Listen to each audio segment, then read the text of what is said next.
नमस्कार। Vastu solution India में मैं डॉक्टर भूपेंद्र वास्तु शास्त्री आपका हार्दिक स्वागत करता हूं। दोस्तों, अगर आप मेरे इस चैनल पर नए हैं तो चैनल को सब्सक्राइब कीजिएगा, जिससे कि वास्तु की जो एवरीडे अपडेट है वो आपको मिलती रहे।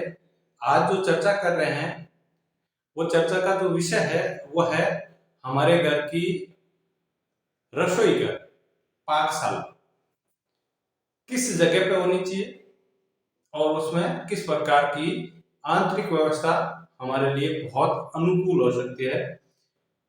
चर्चा से पहले मैं आपको ये बता दूं कि रसोई घर के लिए एक कहावत प्रचलित है कि रसोई घर में सिर्फ खाना नहीं बनता है, सपने भी बनते हैं।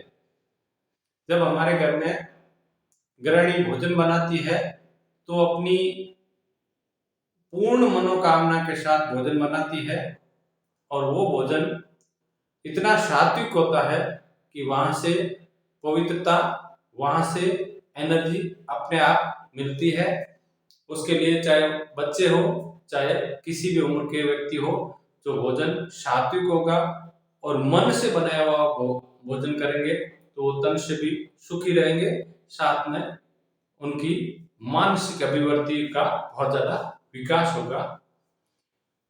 वास्तु में रसोई के लिए कोई विकल्प नहीं है, हालांकि किसी भी इकाई के लिए कोई विकल्प नहीं है, न विकल्प ढूंढने की कोशिश करनी चाहिए। जिस तत्व पर आपको जो इकाई निर्धारित है वहीं पर आप निर्माण करेंगे तो आपको इसका फायदे बहुत ज्यादा होंगे। आप अपनी मन मर्जी से किसी भी प्रकार का कोई विकल्प ढूंढ के कार्य करते हैं तो फिर आपको परिणामों में भी विकल्प के रूप में ही परिणाम मिलेंगे। रसोई घर, पाकशाला, हमारी किचन जो है साउथ ईस्ट डायरेक्शन में होनी चाहिए, यानी कि अग्निकोण में होनी चाहिए, पहली बात। दूसरी बात, अग्निकोण में जहां भी रसोई बनाते हैं वहां पर या रसोई के दाएं बाएं आगे पीछे कहीं भी टॉयलेट ना हो। तीसरा, रसोई घर के ठीक पास में से या रसोई घर के ऊपर से सीढ़ियां नहीं होनी चाहिए। चौथा, जो भी चूल्हा होता है, जहां भी भोजन बनता है, जो बर्नर होता है, घर में चूल्हा एक ही होना चाहिए। एक घर में अगर दो चूल्हे होते हैं तो वो बहुत ही ज्यादा नेगेटिव होते हैं, चाहे उसका कोई भी डायरेक्शन। दो चूल्हे नहीं होने चाहिए, चूल्हा सिर्फ और सिर्फ एक होना चाहिए, इस बात का भी ध्यान रखना चाहिए।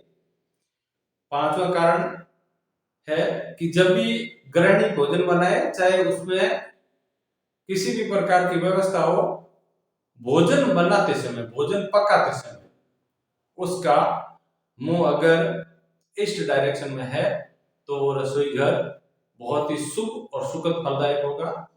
छठवां है, रसोई घर के आजू बाजू में कोई खिड़की होनी चाहिए जिससे कि सूर्य की रोशनी सुबह सुबह हमारे चूल्हे तक पहुंच पाए। भोजन पर सूर्य की एक बार रोशनी मिलेगी तो भोजन ताजा होगा और बैक्टीरिया इसको किल करने के लिए सूर्य की रोशनी है बहुत ही ज्यादा फायदेमंद होती है।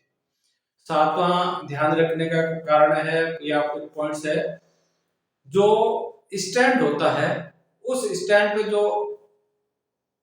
पत्थर लगता है, स्टोन जो लगता है, उसका कलर ब्लैक मत रखिए।